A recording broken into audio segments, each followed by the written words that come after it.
नमस्कार साथियों, बहुत बहुत स्वागत है आप सभी का हमारे YouTube चैनल ऑफिसर्स जिद में। जिद ऐसी जो तूफानों को हिला दे, जिद ऐसी जो पत्थर को भी मोम बना दे, जिद ऐसी जो आपको सोने ना दे, और जिद ऐसी जो आपको आपके लक्ष्य तक पहुंचा दे, आपको कामयाब बना दे। दोस्तों, इसी जज्बे, इसी जुनून के साथ आज हम स्टार्ट करने वाले हैं अपना टॉपिक संविधान संशोधन। चूंकि ये टॉपिक हमें बाद में पढ़ना चाहिए था, लेकिन हम इसे क्यों पहले पढ़ रहे हैं इसके बारे में हम थोड़ा सा चर्चा कर लेंगे। चूंकि जो संवैधानिक प्रावधान है, ठीक है, उसमें किसी प्रकार भी चेंज हम करना चाहेंगे तो आर्टिकल नंबर 368 ये अलग से प्रावधान दिया गया हुआ है संविधान में। इसके तहत ही हम किसी प्रकार का भी संशोधन करेंगे।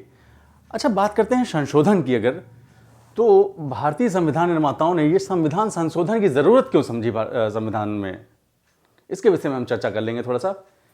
चूँकि होता क्या है ना, समय के साथ साथ बहुत सारी ऐसी चीज़ें होती हैं जो परिवर्तित होती रहती हैं, ठीक है, और उसी के क्रम में हमारी कुछ ज़रूरतें हैं, है ना, कुछ प्रावधान वो भी चेंजेस होते रहते हैं। तो जो वर्तमान परिवेश है उसके संदर्भ में अगर हम देखेंगे तो कहीं ना कहीं संशोधन करने की ज़रूरत ज़रूर है। ऐसे समझिए, सपोज अगर आप घर बनवाते हैं, ठीक है, पुराने ज़माने का घर बना हुआ है तो उसमें समझ लीजिए कार रखने की जगह नहीं थी, पोर्च आपका नहीं बना था, ठीक है, लेकिन आज का अगर वर्तमान परिप्रेक्ष्य देखें तो उसमें हमें कार की भी ज़रूरत पड़ रही है। तो कहीं ना कहीं उसमें संशोधन करने की क्या है आवश्यकता होगी, आगे का तोड़ के हम फिर से उसमें क्या करेंगे, कार रखने की जगह बनाएंगे। तो उसी तरह यहाँ पर इन्होंने कहा कि भले से सारी चीज़ें अच्छी थीं, लेकिन उसमें ये आर्टिकल जरूर डाल दिया कि संविधान संशोधन का, कि समय समय पर जैसे जैसे हमें आवश्यकताएं होंगी उसी के अनुसार हम उसमें चेंजेस कर पाएंगे। तो उस चेंजेस करने के क्रम में क्या क्या प्रक्रियाएं हैं उस चेंज करने के क्रम में, ठीक है, और क्या क्या किस तरह से उसको हम चेंज करते हैं वो हम यहाँ पर पढ़ने वाले हैं, ठीक है। तो प्रक्रिया के क्रम में पहली चीज कहता है कि जो संविधान संशोधन का जो विधेयक है, ठीक है, संसद की किसी सदन में विधेयक पुनः स्थापित करके प्रक्रिया प्रारंभ करी जा सकती है। कहने का मतलब चाहे वो राज्यसभा हो या लोकसभा हो, किसी भी सदन में हम, ठीक है, वो विधेयक रखेंगे कि भाई हमें संशोधन ये करना है संविधान में फलाने आर्टिकल में, तो उसके तहत वो आप किसी भी उसमें रख सकते हैं, ठीक है, संसद के किसी भी सदन में विधेयक को रख सकते हैं। लेकिन हाँ, केवल संसद के सदन में रख सकते हैं आप। जो राज्यों के विधानमंडल होते हैं ना, उसमें यह विधेयक पारित नहीं होगा, ना ही वो रखा जाएगा, ठीक है। तो इस चीज का आपको यहां पर ध्यान रखना होगा। ये क्वेश्चन पूछता है कभी कभी कि क्या संविधान से संशोधन विधेयक विधानमंडल में रखा जा सकता है, नहीं रखा जा सकता है, ठीक। अगली प्रक्रिया के अंतर्गत आता है कि विधेयक किसी मंत्री या गैर सरकारी सदस्य द्वारा पुनः स्थापित किया जा सकता है। मंत्री मतलब जो वर्तमान में मंत्री हैं वो, और गैर सरकारी मतलब जो मंत्री नहीं हैं, ठीक है, उनके द्वारा वहां पर रखा जा सकता है। गैर सरकारी का मतलब होता है या तो मंत्री नहीं या सरकार में नहीं है, ठीक है, कहने का मतलब जो सत्ता पक्ष है उसमें नहीं है तो वो गैर सरकारी माने जाएंगे, ठीक है। तो किसी द्वारा भी वो विधेयक वहां पर रखा जा सकता है। कौन सा विधेयक? संविधान संशोधन से संबंधित विधेयक किसी भी सदस्य द्वारा वहां पर रखा जा सकता है। अच्छा, इसमें एक है, कह रहा है कि राष्ट्रपति की पूर्व मंजूरी आवश्यक नहीं है। यह विधेयक रखने से पहले, जो संविधान संशोधन से संबंधित विधेयक है उसको रखने से पहले हम राष्ट्रपति की मंजूरी लेना आवश्यक नहीं समझते हैं, ठीक है। तो ये क्वेश्चन बहुत इंपॉर्टेंट बन जाता है यहाँ पर कि क्या संविधान संशोधन से संबंधित विधेयक रखने से पहले उसकी राष्ट्रपति से मंजूरी लेना आवश्यक है? नहीं आवश्यक है। अगली प्रक्रिया के क्रम में कह रहा है कि विधेयक को दोनों सदनों में अलग अलग पारित करना अनिवार्य है। यह नहीं कि एक साथ संयुक्त बैठक बैठा दी, ठीक है, और उसमें उस विधेयक को पास कर दिया। नहीं, लोकसभा में अलग से पास होगा और राज्यसभा में अलग से पास होगा। यही कह रहा है कि इस विधेयक को दोनों सदनों की संयुक्त बैठक में पारित नहीं किया जा सकता है, ठीक है, पारित नहीं किया जा सकता है। तो यह भी इंपॉर्टेंट क्वेश्चन बनता है कि क्या संविधान संशोधन से संबंधित जो विधेयक है उसे संयुक्त बैठक में रखा जा सकता है या संयुक्त बैठक में लागू किया जा सकता है? नहीं लागू किया जा सकता है। तो यह भी क्वेश्चन बनता है, ठीक है। तो दो क्वेश्चन यहां पर बन गए, तीन क्वेश्चन बन गए कि क्या विधानमंडल में रखा जाएगा? नहीं रखा जाएगा। क्या राष्ट्रपति की मंजूरी लेना आवश्यक है? नहीं आवश्यक है। क्या दोनों सदनों की संयुक्त बैठक में यह विधेयक रखा जा सकता है? नहीं रखा जा सकता है। अगला है कि यदि विधेयक संविधान की संघीय व्यवस्था के संशोधन के मुद्दे पर है तो इसे आधे राज्यों के विधानमंडल से सामान्य बहुमत से पास होना आवश्यक है। कह रहा है अगर कोई ऐसा मामला है जहां पर संघीय ढांचे के चेंज या संघीय ढांचे में परिवर्तन की बात कहता है।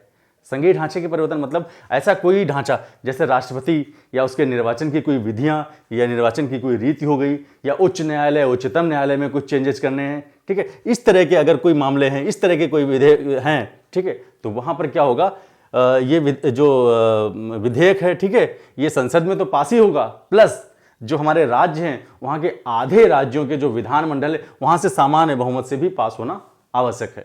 ये कंडीशन वहां पर लगती है, कब? जब वो संविधान की संघीय व्यवस्था के बारे में चेंजेस करने की बात कह रहा हो, ठीक है। अगला कह रहा है कि इसके बाद राष्ट्रपति की सहमति हेतु भेजा जाएगा। जब ये सारी प्रक्रियाएं हो जाएंगी तो ये विधेयक कहां भेजा जाएगा? राष्ट्रपति के पास भेजा जाएगा।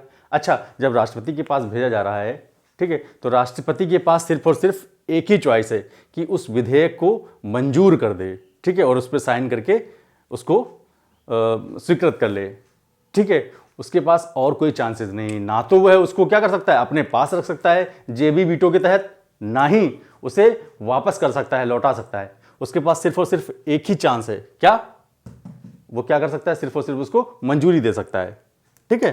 तो राष्ट्रपति के पास भेजा जाएगा और राष्ट्रपति उसको क्या कर देगा? मंजूर कर देगा। राष्ट्रपति विधेयक को सहमति देगा ही देगा, ठीक है।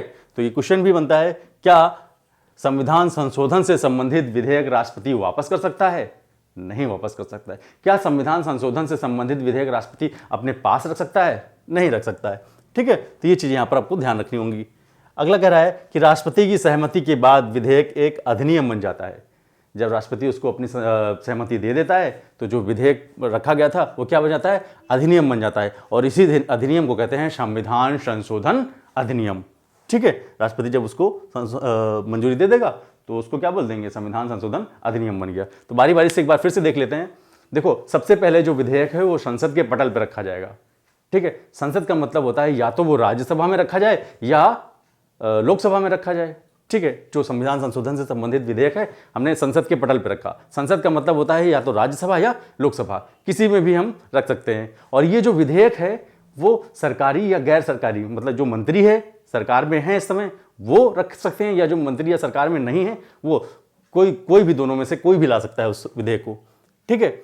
अच्छा, लेकिन ये विधेयक पास होने से पहले राष्ट्रपति की मंजूरी लेना आवश्यक नहीं है, ये बात हम बता चुके हैं। अगला कह रहा है दोनों सदनों में अलग अलग पारित करना अनिवार्य है। कहने का मतलब है कि दोनों सदनों को अलग अलग हम पास कराएंगे इस विधेयक को। ये नहीं कि दोनों सदनों की हमने संयुक्त बैठक बुलाई और उसमें पास करा लिया, नहीं।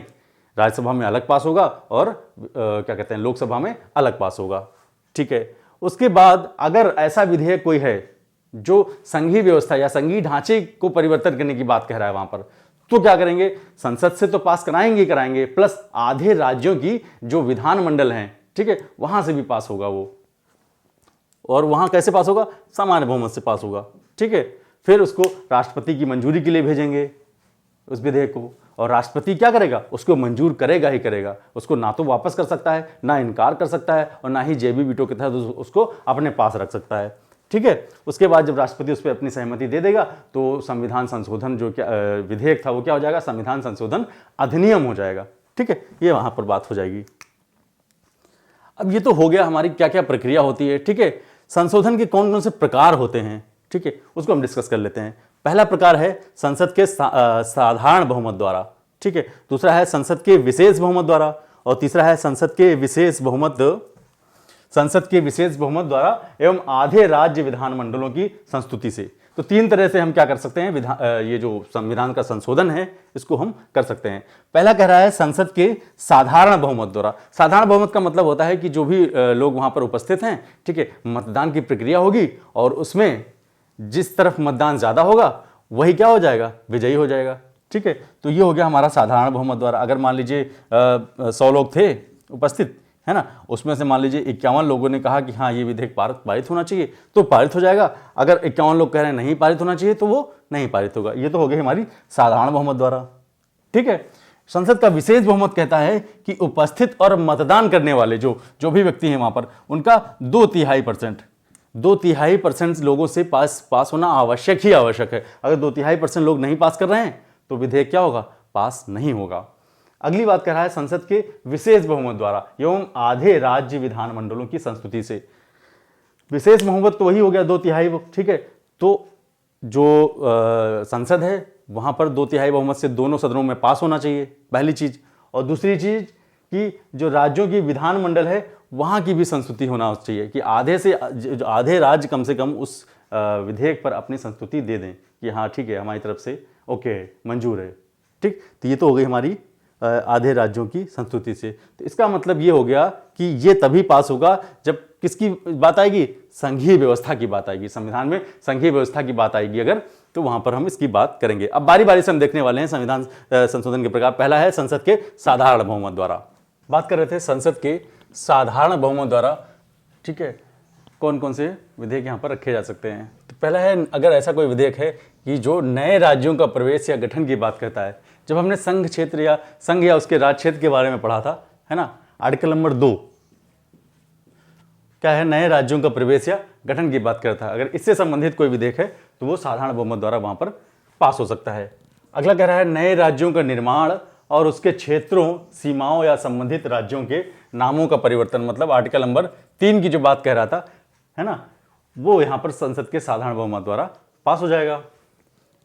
अगला है कि राज्य विधान परिषद का निर्माण या उसकी समाप्ति। अगर राज्यों में जो विधान परिषद है, ठीक, एक तो राज्य विधानसभा होती है और विधान परिषद होती है, तो विधान परिषद कुछ ही राज्यों में होती है। ठीक है, तो राज्यों में अगर विधान परिषद का निर्माण करना है या उसकी समाप्ति करनी है, उससे संबंधित अगर कोई विधेयक है तो ये साधारण बहुमत द्वारा वहां पर पास हो जाएगा। अगला कह रहा है दूसरी अनुसूची से संबंधित। दूसरी अनुसूची मतलब जो राष्ट्रपति या आदि के वेतन भत्ते आदि होते हैं, ठीक है, उसमें अगर कोई चेंजेस या परिवर्तन करना है, उससे संबंधित जो भी विधेयक हैं, है ना, वो साधारण बहुमत द्वारा पास हो जाएंगे। फिर कह रहा है संसद में गणपूर्ति। संसद में गणपूर्ति मतलब जो भी कहते हैं ना, इतने लोग होने ही चाहिए।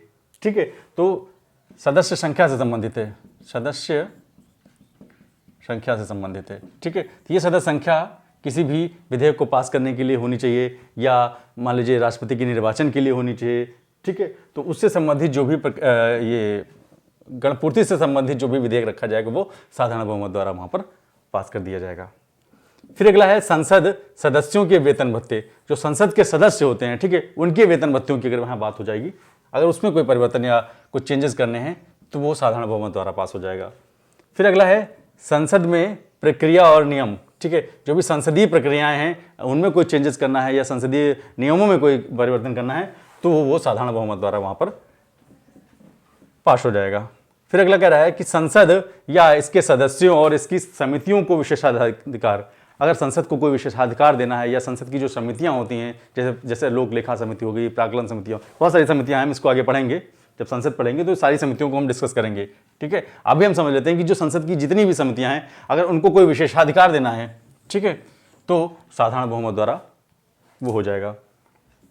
अगला है संसद में अंग्रेजी भाषा का प्रयोग।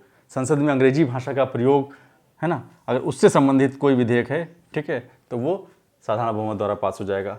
फिर कह रहा है उच्चतम न्यायालयों में अवर न्यायाधीशों की संख्या। जो हमारा सुप्रीम कोर्ट है ना, उसमें जो अवर न्यायाधीश हैं उनकी कितनी संख्या होगी, संख्याओं को बढ़ाना घटाना, है ना, उससे संबंधित अगर कोई संशोधन करना है तो वो साधारण बहुमत द्वारा संशोधित किया जा सकता है। फिर कह रहा है उच्चतम न्यायालय के न्यायाधीशों, न्याय क्षेत्र को ज्यादा महत्व देना। अगर जो उसका न्याय क्षेत्र है उच्चतम न्यायालय का, ठीक है, उसको और अधिकारिता सीमा बढ़ानी है उसकी, है ना, उससे संबंधित अगर कुछ है तो वो क्या हो जाएगा, साधारण बहुमत द्वारा पास हो जाएगा। फिर कह रहा है राजभाषा का प्रयोग। अगर राजभाषा के प्रयोग की संबंधित कोई भी बात है तो वो भी हमारा साधारण बहुमत द्वारा पास किया जा सकता है। फिर कह रहा है कि नागरिकता की प्राप्ति या समाप्ति। जब हम नागरिकता चैप्टर पढ़ रहे थे, ठीक है, तो उसमें हमने बताया था नागरिकता की प्राप्ति कैसे की जा सकती है और समाप्ति कैसे की जा सकती है। तो इससे संबंधित कोई भी, है ना, रूल है या रेगुलेशन बदलना है या बढ़ाना या घटाना है, वो क्या हो जाएगा, साधारण बहुमत द्वारा वहां पर पास किया जा सकता है। ये भी यहाँ पर ध्यान रखेंगे। फिर अगला कह रहा है कि संसद एवं राज्य विधानमंडल के निर्वाचन। जो संसद या राज्य विधानमंडल का जो भी निर्वाचन है उससे संबंधित कोई रीतियां या कोई परिवर्तन होना होगा तो क्या हो जाएगा, वहां पर साधारण बहुमत द्वारा चेंज हो सकता है। फिर अगला कह रहा है निर्वाचन क्षेत्रों का पुनः निर्धारण। जो निर्वाचन क्षेत्र होते हैं, ठीक है, एक क्षेत्र विशेष दिया जाता है कि इतने क्षेत्र मिलाकर एक सांसद होगा, इतने क्षेत्र मिलाकर एक विधायक होगा, तो उससे संबंधित अगर कोई क्षेत्रों को पुनः निर्धारण करना है, ठीक है, या क्षेत्रों की सीमाओं को बढ़ाना है कि अब फलाना क्षेत्र भी इसी सांसदीय क्षेत्र में आ जाएगा, है ना।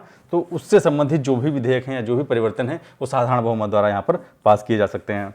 फिर कह रहा है केंद्र शासित प्रदेश, केंद्र शासित प्रदेशों से संबंधित कोई भी चेंजेस करने हैं तो वो हमारे साधारण बहुमत द्वारा पास किए जा सकते हैं।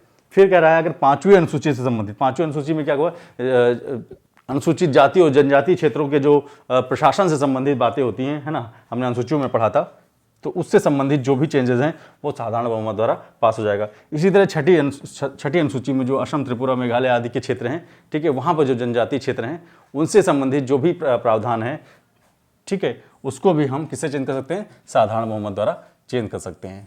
ठीक है, ये तो बात रही हमारे संविधान संशोधन में साधारण बहुमत द्वारा जो भी चीज़ें चेंज हो सकती थी वो चेंज हो। अब हम बात करेंगे कि संसद के विशेष बहुमत द्वारा कौन कौन सी चीज़ें होती हैं। बात कर रहे थे संसद के विशेष बहुमत द्वारा पारित होने वाले कौन कौन से विधेयक हैं। ठीक है, तो पहले हम सोचते हैं विशेष बहुमत होता क्या है। विशेष बहुमत का मतलब होता है कि संसद में जो उपस्थित, ठीक है, और मतदान देने वाले, ठीक है, जो भी व्यक्ति हैं उनका 2/3 बहुमत होना चाहिए। मतलब 2/3 लोग उसको क्या कर सकते हैं, वहां पर जब तक नहीं देंगे अपनी स्वीकृति तब तक वो विशेष बहुमत नहीं माना जाएगा। ठीक है, तो कौन कौन से यहां पर आर्टिकल चेंजेस कर सकते हैं। पहला है मौलिक अधिकार। अगर मौलिक अधिकारों में किसी तरह का चेंजेस करना है तो वो संसद के विशेष बहुमत द्वारा चेंजेस होंगे। दूसरा है नीति निर्देशक तत्व। अगर नीति निर्देशक तत्वों से संबंधित किसी प्रकार की कोई चेंजेस करनी है तो वहां पर क्या होगा, विशेष बहुमत होगा। और वो सारे उपबंध, ठीक है, इन दोनों के अलावा वो और भी जितने भी उपबंध हैं जो साधारण बहुमत से पास हो जाएं या विशेष बहुमत प्लस राज्यों के जो विधानमंडल हैं उनसे पास कर दीजिए। उसके अलावा जितने भी चीजें दी हुई हैं, ठीक है, उसमें संशोधन करना है वो सारे किससे होंगे, विशेष बहुमत में ही होंगे। अभी हमने पढ़ा था साधारण बहुमत द्वारा, तो साधारण बहुमत की पूरी लिस्ट थी। ठीक है, उसके बाद अभी हम पढ़ने वाले हैं विधानमंडलों की संस्तुति लेना विशेष बहुमत के बाद। तो इनके अलावा जो भी चीजें बचेंगी वो क्या हो जाएंगी, विशेष बहुमत द्वारा पास होंगी। तीन ही चीजें हैं यहाँ पर, एक तो साधारण बहुमत द्वारा, विशेष बहुमत द्वारा और विशेष बहुमत प्लस राज्य के विधानमंडल द्वारा, ठीक है, उसकी संस्तुति द्वारा। तो राज्य की विधानमंडल संस्तुति और साधारण बहुमत के अलावा जितने भी आर्टिकल होंगे वो इसी में आ जाएंगे। ये चीज़ें आपको ध्यान रखनी होगी। तो ये संसद के विशेष बहुमत द्वारा बात हो रही है। अच्छा हाँ, विशेष बहुमत में एक चीज़ और ध्यान देंगे कि संविधान में संशोधन, ठीक है, अच्छी बात है, संशोधन तभी होगा जब संविधान के मूल ढांचे में परिवर्तन नहीं होना चाहिए। जो मूल ढांचा है, ठीक है, उसमें क्या होगा, परिवर्तन नहीं होना चाहिए। मूल ढांचा का मतलब जैसे संविधान में हमारे जो संविधान है वो संघीय सरकार को फॉलो करता है। ठीक है, इसमें हमारे मौलिक अधिकार दिए हुए हैं। मौलिक अधिकारों में आप अधिकार ऊपर नीचे कर सकते हैं, कहिए मौलिक अधिकारों के हम हटा दें, ऐसा पॉसिबल नहीं है। ऐसे समझिए, मान लीजिए आप घर बनवाते हैं, ठीक है, आप बढ़िया से घर बनवाते हैं, ठीक है, मान लीजिए घर बना हुआ है आपका, तो अब कहिए घर की नींव ही हम बदल लें पूरी तरह से तोड़वा के, ऐसा पॉसिबल नहीं है। आप घर के अंदर डेकोरेट कर सकते हैं, चेंजेस कर सकते हैं, मान लीजिए एक दीवार और बढ़ानी है उसको बढ़ा सकते हैं, ठीक है, ये सब तो आप कर सकते हैं। लेकिन कहिए घर का जो मूल ढांचा है, कहने का मतलब जो नींव है उसको ही हम हटा दें, ये पॉसिबल नहीं है। ठीक है, तो घर में हम अलग से खिड़की लगा सकते हैं, ठीक है, अलग एक दरवाजा लगा सकते हैं, वो कर सकते हैं, लेकिन घर की हम नींव क्या सकते हैं, चेंज नहीं कर सकते हैं। उसी तरह संविधान की भी हम नींव नहीं बदल सकते हैं, जो मूल ढांचा है उसको हम परिवर्तित नहीं कर सकते हैं। ठीक है, बाकी उसके अंदर हम आर्टिकल जोड़ सकते हैं, घटा सकते हैं, ठीक है, उसके अधिकारों को बढ़ा सकते हैं, अधिकारों को कम भी कर सकते हैं, नागरिकता दे भी सकते हैं, नागरिकता हटा भी सकते हैं, वो सब हम कर सकते हैं। लेकिन कहिए नागरिकता संबंधी पूरे प्रावधान ही हटा दें, वो पॉसिबल नहीं है। ठीक है, अच्छा, अब बात करते हैं हम संसद का ऐसा संशोधन जो विशेष बहुमत द्वारा तो होता ही होता है, प्लस राज्यों की आधे राज्यों के विधानमंडलों से उनकी स्वीकृति लेना आवश्यक है। बात कर रहे थे संसद के विशेष बहुमत एवं राज्यों की स्वीकृति द्वारा। विशेष बहुमत और राज्यों की स्वीकृति, तो विशेष बहुमत हमने पढ़ लिया, साधारण बहुमत पढ़ लिया, अब विशेष बहुमत प्लस राज्यों की स्वीकृति। ठीक है, कहने का मतलब दोनों सदनों में 2/3 बहुमत से तो पास होना चाहिए, प्लस आधे राज्यों के जो विधानमंडल है वहां से भी स्वीकृति क्या होनी चाहिए, मिलनी चाहिए। ठीक है, तो कौन कौन से यहां पर विधेयक ऐसे हैं, राष्ट्रपति का निर्वाचन एवं इसकी प्रक्रिया। अगर राष्ट्रपति के निर्वाचन या निर्वाचन से संबंधित कोई भी प्रक्रिया है, उससे संबंधित कुछ परिवर्तन करने हैं, तो हम इसके तहत करेंगे। विशेष बहुमत और राज्यों की स्वीकृति भी वहां से लेंगे। अगला है केंद्र एवं राज्य कार्यकारिणी शक्तियों का विस्तार। केंद्र और राज्यों में, ठीक है, जो कार्यकारिणी शक्तियां होती हैं, अगर उसमें कुछ परिवर्तन करना है, शक्तियों को बढ़ाना है या शक्तियों को कम करना है, तो उससे संबंधित जो भी विधेयक हैं, ठीक है, वो विशेष बहुमत और राज्यों की स्वीकृति द्वारा ही पास किए जाएंगे। अगला कह रहा है कि उच्चतम न्यायालय और उच्च न्यायालय। उच्चतम न्यायालय और उच्च न्यायालय से संबंधित जो भी विधियां बनाई जाएंगी, ठीक है, उसमें हम संसद के विशेष बहुमत द्वारा तो पास कराएंगे ही कराएंगे, प्लस राज्यों के जो विधानमंडल हैं, ठीक है, कम से कम आधे राज्यों के विधानमंडलों से स्वीकृति हम जरूर लेंगे। उच्चतम न्यायालय और उच्च न्यायालय से संबंधित जो भी विधियां बनेंगी, चाहे उसकी अधिकारता क्षेत्र की बात करें, अधिकारता क्षेत्र को बढ़ाना है या कम करना है, उससे संबंधित जो भी विधियां बनाई जाएंगी या जो भी विधियों में परिवर्तन करने होंगे, ठीक है, जो संविधान में दिए हैं उसके इतर, है ना, तो वो क्या होंगे, विशेष बहुमत और राज्यों की स्वीकृति भी वहां पर लेंगे। और राज्य कितने, कम से कम आधे राज्य। अगला कह रहा है केंद्र एवं राज्य के बीच विधायी शक्तियों का विभाजन। केंद्र और राज्य के बीच में जो भी विधायी शक्तियां हैं, ठीक है, हमने अनुसूची 7 में पढ़ा था, केंद्र एवं राज्य के बीच में जो भी शक्तियों का बंटवारा होता है, ठीक है, केंद्र सूची, राज्य सूची और समवर्ती सूची के रूप में, है ना, तो उन विधायी शक्तियों का जो भी विभाजन है, उससे संबंधित जो भी परिवर्तन अगर होंगे, वो कहां होंगे, इसके तहत विशेष बहुमत प्लस राज्यों की स्वीकृति द्वारा। फिर है वस्तु एवं सेवा कर। कहने का मतलब जो जीएसटी परिषद है, कौन सा जीएसटी परिषद है ना, उसमें अगर किसी प्रकार का परिवर्तन करना है, उसके रूल्स एंड रेगुलेशन में कोई परिवर्तन करना है, ठीक है, उसकी अधिकारिता क्षेत्र को बढ़ाना है, घटाना है, तो भी यहां पर विशेष बहुमत के साथ साथ हम राज्यों की स्वीकृति लेना आवश्यक समझते हैं। फिर 7वीं अनुसूची से संबंधित कोई भी विषय, 7वीं अनुसूची से संबंधित कोई विषय मतलब वहां पर क्या है ना, राज्यों और केंद्र के बीच में जो भी शक्तियों का बंटवारा किया गया है, ठीक है, संघ शासित प्रदेश, यानी कहने का मतलब संघीय शक्ति, राज्यों की जो शक्ति है, या समवर्ती सूची मतलब दोनों की सम्मिलित शक्ति, ठीक है, उनसे संबंधित किसी प्रकार का भी कोई परिवर्तन करना है या किसी प्रकार का कोई चेंज करना है, तो उसके तहत यहाँ पर हम करने वाले हैं 7वीं अनुसूची के रूप में। तो अगर 7वीं अनुसूची से संबंधित कोई भी विषय बनाना या घटाना है, ठीक है, उसके अधिकारिता क्षेत्र में कुछ बढ़ाना है घटाना है, तो हम क्या करेंगे, विशेष बहुमत के साथ साथ राज्यों की स्वीकृति लेना हमको आवश्यक रहेगी। फिर अगला कह रहा है कि संसद में राज्यों का प्रतिनिधित्व, जो संसद है, ठीक है, उसमें राज्यों का प्रतिनिधित्व किस प्रकार होगा, ठीक है, उसका प्रतिनिधित्व हम कम कर सकते हैं, घटा सकते हैं, बढ़ा सकते हैं, उसकी अधिकारिता क्षेत्र को बढ़ा सकते हैं, घटा सकते हैं, ठीक है, ऐसे चेंजेस हम कैसे करेंगे, विशेष बहुमत के साथ साथ राज्यों की स्वीकृति द्वारा ही कर पाएंगे। फिर अगला है सबसे इंपॉर्टेंट, संविधान में संशोधन करने की संसद की शक्ति, ठीक है, और इसकी प्रक्रिया स्वयं आर्टिकल 368, ठीक है, अभी हम यही पढ़ रहे थे। अगर इसी में किसी प्रकार का कोई चेंज करना है कि संविधान में जो संशोधन है उसकी प्रक्रिया, ठीक है, उसको अगर उसी में कोई किसी प्रकार का चेंज करना है, तब भी विशेष बहुमत के साथ साथ राज्यों की स्वीकृति लेना हमको बहुत बहुत अनिवार्य हो जाएगा यहां पर, ठीक है। तो अगर संविधान में किसी प्रकार का भी कोई चेंज करना है, चाहे वो संसद की शक्ति हो या इसकी जो प्रक्रिया है वो, ठीक है, इसके तहत किसी प्रकार का चेंज होगा, तो यहां पर हम विशेष बहुमत के साथ साथ राज्यों की, मतलब आधे राज्यों की स्वीकृति लेना हमको आवश्यक रहेगा। तो ये तो बात रही हमारे संविधान संशोधन की। तो हमने संविधान संशोधन में पढ़ा क्या क्या, संविधान कैसे कैसे संशोधित किया जा सकता है, ठीक है, संशोधन इस प्रकार का होना चाहिए कि उसका जो मूल ढांचा है वो परिवर्तित नहीं होना चाहिए। मूल ढांचे का मतलब होता है कि संविधान का जो ओरिजिनल फॉर्म था जब संविधान लिखा गया था, ठीक है, उसमें चेंजेस नहीं होना चाहिए। अंदर उसके आर्टिकल में, उसके प्रावधानों में, उसके अधिकारों में चेंजेस हो सकते हैं, बट मौलिक जो ढांचा है उसका वो चेंज नहीं होना चाहिए। तो मौलिक ढांचे का कॉन्सेप्ट हमारा आया था केशवानंद भारती बनाम केरल, ठीक है, 1973 में। इस वाद में कहा गया था कि संविधान में परिवर्तन तो हो सकता है, लेकिन संविधान का जो मूल ढांचा है उसमें परिवर्तन नहीं होगा। तो ये क्वेश्चन बहुत इंपॉर्टेंट है, पूछता है कि संविधान का जो मौलिक ढांचा है उसमें परिवर्तन नहीं होना चाहिए, ऐसा किस वाद में कहा गया था। तो केशवानंद भारती बनाम केरल राज्य में कहा गया था, 1973 का वाद था ये आपको यहाँ पर ध्यान रखनी होगी। तो हमने पढ़ा संविधान के संशोधन के बारे में, ठीक है, ये जरूरी था पढ़ाना कि संविधान के बारे में तो हम पढ़ रहे थे, लेकिन संविधान में संशोधन की प्रक्रिया कैसे कैसे हो सकती, इसलिए हमने इसको इस चैप्टर को पहले पढ़ा दिया। अब हम इसकी बात करेंगे, संघ क्षेत्र जो हमारा भाग 5 है, ठीक है, भाग 5 के बारे में चर्चा करेंगे, ठीक है, और इसी तरह से उसके आगे उसके जो जितने भी अध्याय हैं उसके बारे में चर्चा करेंगे। तो आशा करता हूँ दोस्तों बहुत अच्छी लगी होगी क्लास। अगर आपको अच्छी लगी हो तो प्लीज़ लाइक, शेयर और कमेंट, सब्सक्राइब ज़रूर कर दें और नोटिफिकेशन बेल दबा दीजिए ताकि आगे आने वाले जितने भी वीडियोज़ हैं आपको समय समय पर उसका अपडेट मिलता रहे। बहुत बहुत धन्यवाद।